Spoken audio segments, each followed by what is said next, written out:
how many films have you two done together? 5. What I just, it's like, Well, I mean, if we you didn't count do just working 5 together, movies. I think we have. We did. Want to know the gentleman? Okay, I was a dancer then, Yeah. and that's when we were in the same movie. Yeah. And we didn't really meet. I met his mother then, because I was lost. I was 20. Kurt Russell and Goldie Hawn's Malibu beach house should have been snatched up in days. Oceanfront, celebrity-owned, beautifully designed. So why won't it sell? It's not just their home that's stuck in limbo. Across Hollywood, mansions of the rich and famous are sitting on the market for years. Is it the price, the drama, the design, or something deeper? Something buyers can't quite explain. From emotional history to financial losses and flat-out bizarre features, these celebrity homes have become real estate heartbreaks. Stay with us as we explore the 13 most shocking star-owned properties no one wants to buy. Goldie and Kurt's Unsellable Paradise. It should have been a dream home, the kind of place you never leave. Perched on the sands of Malibu, with floor-to-ceiling windows framing an endless ocean, Goldie Hawn and Kurt Russell's beach house was more than just a getaway. It was a love story built in wood and glass. Since the early 1980s, the couple had poured themselves into it, creating a peaceful retreat far from the lights and noise of Hollywood. In 2005, they gave it a major makeover, transforming the 1978 build into a Balinese-inspired hideaway, complete with a detached guest house and screening room. It was the perfect place for family, friends, and quiet mornings by the sea. But then, something strange happened. Despite all its beauty, the house refused to sell. First listed in 1995, it lingered on the market for nearly 2 decades. The original price? A hefty $14.75 million. But as the years dragged on, not a single serious buyer emerged. The price dropped, and dropped, and dropped again. Which real estate experts believe the home was just too personal. Sometimes, one Malibu agent told us anonymously, a house can be so tied to a person's story, it feels wrong to step into it. That's the problem with so-called heirloom homes. They're soaked in history. Every room tells a story, and for many buyers, that emotional weight can be overwhelming. They want a fresh start, not a shrine. Eventually, the couple did sell the home in 2013, but only after years of waiting and settling for $9.5 million. That's the paradox of celebrity real estate. Even when it's perfect, it might be too perfect for anyone else. The curse of celebrity memory. What happens when a house isn't just a home, but a memory? That's the quiet curse haunting many celebrity properties. And Goldie and Kurt's place is just the beginning. Imagine walking through a house knowing that's where Goldie threw her famous beachside parties, or where Kurt paced during career-defining decisions, or where they argued, laughed, and lived for decades. Even if it looks like paradise, buyers can't always shake the feeling that they're trespassing on someone else's life. "You don't want to feel like a guest in your own home," said one Malibu developer. And that's exactly the issue. Even the design, earthy, soulful, deeply unique, spoke volumes about its owners. For a buyer looking for sleek, modern minimalism, it was just too Kurt, too Goldie. Then there's the Malibu factor. Yes, it's beautiful, but it comes with real risks. Rising tides, wildfires, erosion. It's like buying heaven with a side of hazard, joked a local resident. And finally, there's always the unspoken whispers. Was something strange here? Rumors floated around, nothing confirmed, just vague Hollywood gossip about hauntings or emotional energy, whether true or not.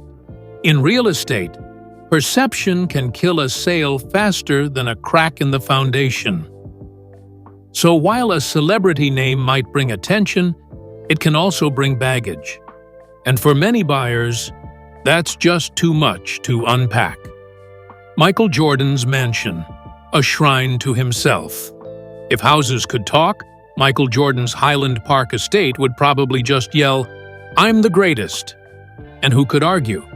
This mansion has everything a basketball fan could dream of.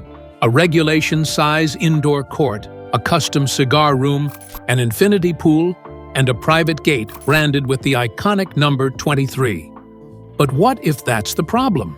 Listed in 2012 for a jaw-dropping $29 million, the mansion has yet to find a buyer, even after the price was slashed to $14.85 million. For over a decade, this shrine to Air Jordan has sat untouched, waiting for someone to take the shot.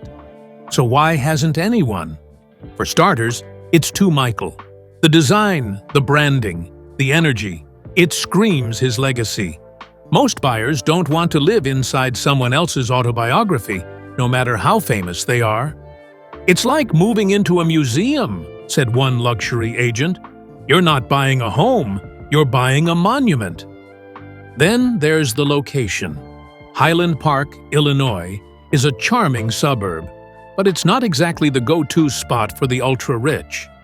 High taxes, over $130,000 a year, make it even harder to justify. In the end, the house stands as a tribute to a legend, but not a lifestyle many can relate to. And that may be the biggest reason it's still sitting empty. Pierce Brosnan's Bond Villa. Imagine living in a home that feels like a scene straight out of a James Bond movie. That was the dream Pierce Brosnan turned into reality with his Malibu mansion, dubbed the Orchid House. Think carved teak gates from Thailand, a private spa, a custom-built sandy beach, and 12,500 square feet of luxury inspired by his Tomorrow Never Dies era. Built over a decade, it was a passion project and a showpiece of Southeast Asian serenity on California's coast. So why hasn't anyone bought it? Even in star-studded Malibu, the $100 million price tag raises eyebrows. "It's not just a house," one agent quipped. "It's a resort." And that's the challenge. Most buyers looking for that kind of money want sleek, modern, and low maintenance. Not spiritual retreat meets movie set. It's also a matter of style. The Orchid House, for all its uniqueness, is very specific. While beautiful, it doesn't fit the trendy mold of modern beach mansions, those clean-lined, glass-heavy homes with neutral tones and robotic kitchens. Brosnan and his wife are reportedly eyeing a quieter life in Hawaii now that their kids are grown. But unless they cut the price, this mission to sell might turn into his longest-running film yet. Jennifer Lopez's New York Fantasy. In the bustling heart of Manhattan, where glass towers scrape the sky and the world's elite shop for homes like they do handbags, Jennifer Lopez owns a penthouse that seems pulled straight from a glossy design magazine. Perched atop the historic Whitman Building, a rare pre-war gem overlooking Madison Square Park, her duplex is a masterclass in urban luxury. With 6,500 square feet of indoor space and an additional 3,000 square feet of private terraces, the home offers a level of serenity that's nearly impossible to find in New York City. 12-foot ceilings give the space a grand, loft-like feel. Italian marble bathrooms gleam under recessed lighting. There's a state-of-the-art smart home system throughout, and panoramic views from every angle.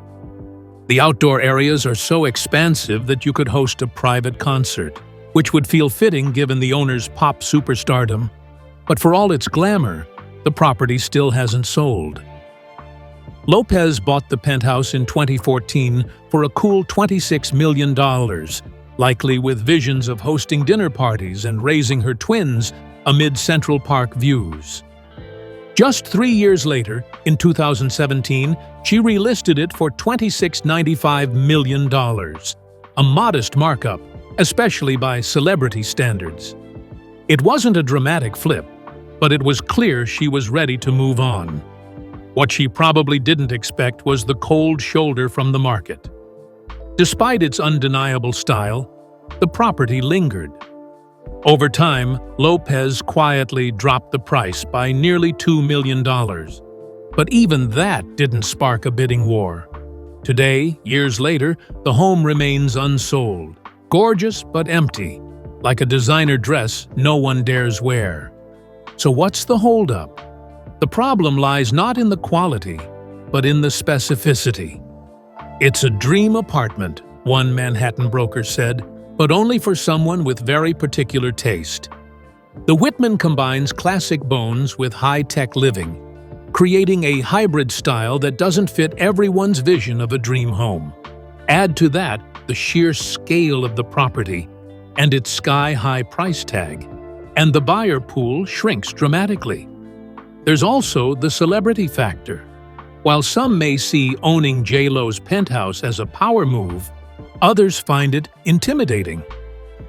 Living in someone else's fame isn't always appealing, the broker added, especially when that person is still a global icon. And let's not forget, life changes. Since rekindling her relationship with Ben Affleck, Lopez has shifted her focus to the West Coast. With a luxurious estate in Bel Air and a Hamptons escape already in her portfolio, this Manhattan perch may now feel more like a relic than a retreat. So the penthouse sits. Sunlight still pours across the terraces. The marble still sparkles. But without a buyer, it remains a stunning time capsule. One caught between J.Lo's past chapter and someone else's next. And from Manhattan's skyline dreams, we shift to Connecticut, where rapper 50 Cent's mega mansion told a story of wealth, ambition, and one of real estate's most humbling lessons, 50 Cent's monument to excess. In 2003, rapper 50 Cent, real name Curtis Jackson, did what any hip-hop mogul at his peak might do. He bought a mansion. But not just any mansion, the mansion. Formerly owned by Mike Tyson, the property in Connecticut was already massive. But 50 saw it as a blank canvas for something even bigger. He poured millions more into renovations, transforming the 51,000-square-foot home into a monument to his success. Nightclub? Check. Indoor pool? Of course. A whopping 21 bedrooms and 25 bathrooms? Why not? On paper, it was a palace. In reality, it became a punchline. When 50 listed the estate in 2007 for $18.5 million, it raised eyebrows, but not offers. Over the next 12 years, the mansion sat on the market, its price quietly crumbling. By the time it finally sold in 2019, the number was shocking, just $2.9 million. That's an 84% drop from the original ask, a staggering loss by any measure. So what went wrong? In short, it was too much, too customized, too flashy, too 50. Buyers couldn't see themselves there, one luxury agent admitted. It wasn't a house, it was a lifestyle trapped in time. Add in the upkeep on 17 acres and all that square footage, and the mansion felt less like a dream home and more like a burden. And in a strange way, the mansion mirrored 50 Cent's own financial journey. Massive highs, sharp drops, and lessons in humility. As the market passed it by, the home stood frozen in an era that had already moved on. From the excessive to the emotional, our next stop takes us to a home filled with warmth, loss, and a storybook charm that just won't sell. John Travolta's fairy tale mansion in exile, up on a quiet island in Maine, there's a house that feels like it was plucked straight from a children's book. Whimsical wallpaper, vintage furniture, and rooms designed for laughter and love. This was the home John Travolta shared with his late wife, actress Kelly Preston, and their children. They bought it back in 1991, thanks to a tip from fellow Scientologist Kirstie Alley, and for decades, it was their refuge from the world. The mansion sits on 48 acres of peaceful land in Islesboro, a secluded community far from Hollywood's chaos. It's the kind of place you'd imagine snow falling gently outside, while Christmas lights twinkle indoors. But since Kelly's tragic passing in 2020, the home has taken on a different weight. It became a memory vault, one Travolta couldn't live in anymore, and one no one else seemed ready to take on. Despite its storybook charm, the house has sat unsold for nearly 3 years. There are a few reasons. The location, while beautiful, is too quiet for most luxury buyers. The decor, so deeply tied to the Travolta-Preston family style, feels more grandma chic than modern elegance. And the emotional factor, that's something no real estate listing can price. "You're not just buying a house," one broker said. "You're inheriting a life that no longer exists." From island memories to oceanfront drama, the next story comes from one of music's biggest legends, and a mansion that's more water park than home. Celine Dion's Water Park Wonderland. On Florida's ultra-exclusive Jupiter Island, where privacy is prized and every home feels like a secluded oasis, Celine Dion built something extraordinary. But extraordinary doesn't always mean sellable. Her estate isn't just another oceanfront mansion. It's a full-blown fantasy land. Sprawled across 5.5 acres with sweeping views of the Atlantic, it's home to not one, not two, but multiple pools, luxurious guest bungalows, a main house designed for grandeur, and, most famously, a private water park. Yes, a water park, complete with a winding, lazy river, twisting slides, splash zones, and even a treehouse-style pavilion for the kids. It was Dion's dream come true. A place she and her late husband, René Angelil, envisioned as the ultimate family retreat, one built on joy, love, and play. After René's passing, the home became a tribute to that dream. But over time, what began as a place of healing became a financial riddle. First listed in 2013 with an eye-watering price of $72.5 million, the home dazzled on paper, but raised eyebrows in the market. Who exactly was going to buy a mansion with its own miniature water park?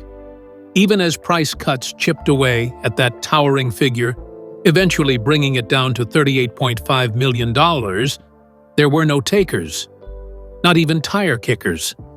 So what's stopping people from diving into Celine's paradise? For one, the maintenance is no joke. A water park is fun for a weekend, but it's a 365-day-a-year headache when it comes to staffing, upkeep, insurance, and repairs. Wealthy buyers aren't looking for responsibilities. They're looking for escape. Then there's the style. The estate is undeniably joyful and playful, but that's exactly the issue. In a market where sleek minimalism and clean architecture reign supreme, Dion's resort-style home comes across as too much, too whimsical, too theatrical. "It's like living inside a theme park," said one luxury agent. "That's not a lifestyle most billionaires are shopping for." And finally, there's the psychological question every buyer eventually asks. Why hasn't it sold yet?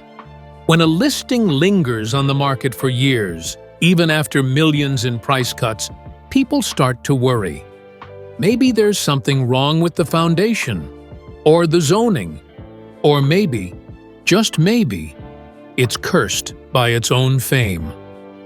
There's no doubt it's a masterpiece, a Florida broker told us. But it's a niche within a niche. And at that price, that niche gets very, very small. Still, the home remains breathtaking. It's a place built on love, designed to create joy. But in the cold reality of real estate, heart doesn't always win.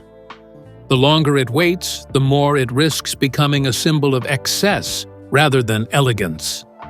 From dreams built in water to reputations sinking in scandal, our next stop is a once revered news anchor whose Hamptons hideaway is now overshadowed by the weight of disgrace. Matt Lauer's tainted Hamptons haven. The Hamptons are known for luxury, status, and pristine beaches. So when former NBC anchor Matt Lauer listed his 12-bedroom estate, Strongheart Manor, it should have been a top-tier listing. The home has everything: a private pond, a basketball court, and classic Hamptons charm. But ever since Lauer's public downfall in 2017, amid sexual misconduct allegations, the mansion has sat like a ghost on the market. Listed at $44 million, it was cut to $43.99 million in a barely symbolic discount. Still, no takers. The issue isn't the house, it's the name attached to it. Real estate is emotional, said a local agent, and no one wants to carry someone else's scandal. In the tight-knit, image-conscious world of the Hamptons, owning Lauer's former home could spark whispers, judgment, even social exile. It's also rumored that Lauer is strapped for cash, thanks to divorce settlements and a lifestyle that hasn't adjusted to his new reality. That desperation hangs over the property like fog, making buyers wary of getting involved in someone else's mess. From scandal to style overload, our next home belongs to a woman who knows how to make headlines, but not how to close a sale. Erika Jayne's Gothic Gamble. If a soap opera had a floor plan, it might look something like Erika Jayne's former Pasadena mansion. Think red silk bathrooms, Gothic chandeliers, dark wood paneling, and yes, a full-blown chapel built right into the house. The property was bold, brash, and unapologetically theatrical, just like Erika. Once a crown jewel of the Real Housewives of Beverly Hills, this 10,000-square-foot estate wasn't just a home. It was a character in its own right. A backdrop to cocktail-fueled confessionals and lavish parties, the mansion oozed opulence and over-the-top glamour. Erika lived there during the peak of her reality TV fame and her marriage to Tom Girardi, the once-feared attorney whose reputation eventually collapsed under a mountain of legal scandal. In 2021, as lawsuits and investigations piled up around Tom, accused of embezzling millions from vulnerable clients, the house hit the market with a price tag of $13 million. But the timing was toxic. The cloud of controversy surrounding Erika and her ex made the mansion feel radioactive. Buyers weren't just evaluating square footage, they were weighing headlines and reputational risk. After a year of lowball offers and quiet speculation, the house finally sold in 2022 for just $8 million, a huge discount considering its size, location, and former star power. But here's the kicker. Within 4 months of closing, the new owners put it right back on the market. Not for sale, but as a rental. The new price? $38,000 a month. That quick turnaround raised eyebrows.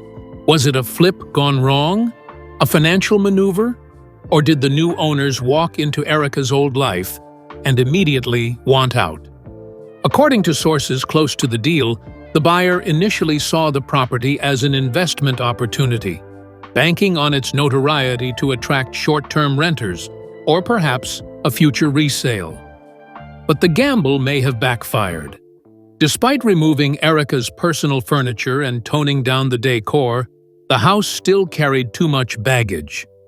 It wasn't just the chapel, the silk walls, or the cavernous layout. It was the feeling of being trapped in someone else's fallen fairy tale. Some properties are haunted, a Pasadena agent said, not by ghosts, but by stories. And this house had plenty of them. Even in its stripped-down form, it was too eccentric, too extra, too Real Housewives. And the shadow of Tom Girardi's scandal loomed large. To some, the home represented the good life, now tarnished. To others, it symbolized everything that went wrong. As of now, the mansion sits in limbo. Too infamous to be anonymous, too stylized to be subtle. The current owners seem caught between waiting for the right renter or quietly hoping for a buyer willing to forget its past. And as we leave behind Erica's gothic gamble, we head east to New Jersey, where another music legend, Mary J. Blige, has faced her own real estate woes, not once, but twice. Mary J. Blige's Jersey drama. They call her the Queen of Hip-Hop Soul, but even royalty runs into trouble on the real estate front. Mary J. Blige has faced a double dose of housing heartbreak in New Jersey. 2 mansions, both luxurious, both deeply personal, and both a serious struggle to sell. The first property, in Crestkill, came with everything you'd expect from a music icon's retreat. Gym, theater, custom finishes. But its reappearance on the market, years after failing to sell the first time, felt more like a desperate encore than a confident listing. With a price tag of $2.75 million, it raised a question. Had anything really changed? The second home in Saddle River was a bigger blow. Originally purchased in 2008 for $12.3 million, the French-style estate sat on the market for over a decade before finally being let go in 2020 for just $5.5 million. That's not just a markdown, it's a financial gut punch. So what went wrong? Well, part of it is location. These New Jersey towns, while upscale, don't exactly scream celebrity magnet. There's also the quiet rumors swirling around Blige's finances, unpaid taxes, legal disputes, and hefty spousal support obligations. When a celebrity is rumored to be strapped for cash, said one broker, buyers smell blood in the water. Still, both homes are undeniably beautiful. But beauty isn't enough. In a market this competitive, even stars can stumble. And Mary's story is a reminder that fame doesn't always carry over into square footage. But if Mary J. built her homes around soulful opulence, our next celebrity went in a completely different direction. Straight into a medieval fairy tale. Derek Jeter's quirky castle. On the quiet edge of Greenwood Lake, New York, stands a stone-walled structure that looks more like a European castle than a modern American estate. Welcome to Derek Jeter's Tan Castle, a childhood fantasy turned full-blown adult project. The former Yankee captain has deep roots in this place. His grandfather was adopted by the Tiedemann family, who once owned the property, and young Derek spent many summers here. Years later, with major league money in hand, he restored the castle with painstaking care, adding a billiards room, guest cottages, a pool house, and even a replica of the Statue of Liberty. But that love hasn't translated into a quick sale. Originally listed for up to $14 million, the castle saw repeated price cuts until, eventually, it was put up for auction with a minimum bid of $6.5 million. So why the struggle? For one, the style is niche. Castles aren't exactly hot commodities in suburban New York. It's a big ask for someone to fall in love with such a specific old-world aesthetic. There's also the issue of scale. At 9,000 square feet, with multiple structures and elaborate landscaping, it's not exactly low maintenance. Still, for a Jeter superfan, or a buyer with a taste for the whimsical, it's a rare gem. "It's magical," said one appraiser. But magic isn't always marketable. And that brings us to our final story, a real-life Wolf of Wall Street figure whose ego-fueled townhouse became one of New York's wildest real estate sagas. The Wolf of Tribeca, Alan Wilzig's pricey fantasy. If Derek Jeter built a dream from his childhood, Alan Wilzig built one from a movie. The former race car driver and entrepreneur, whose life loosely inspired a character in The Wolf of Wall Street, designed his Tribeca townhouse like a billionaire's fever dream. Originally listed for $44 million, the property was decked out in over-the-top details: alligator handrails, an onyx fireplace, a private garage, and even a 32-foot-wide great room. But for all its flair, the listing sat and sat. As years passed, Wilzig quietly toned it down, removing the more outlandish touches and cutting the price again and again. Eventually, the townhouse sold for $12.65 million, a fraction of what he originally asked.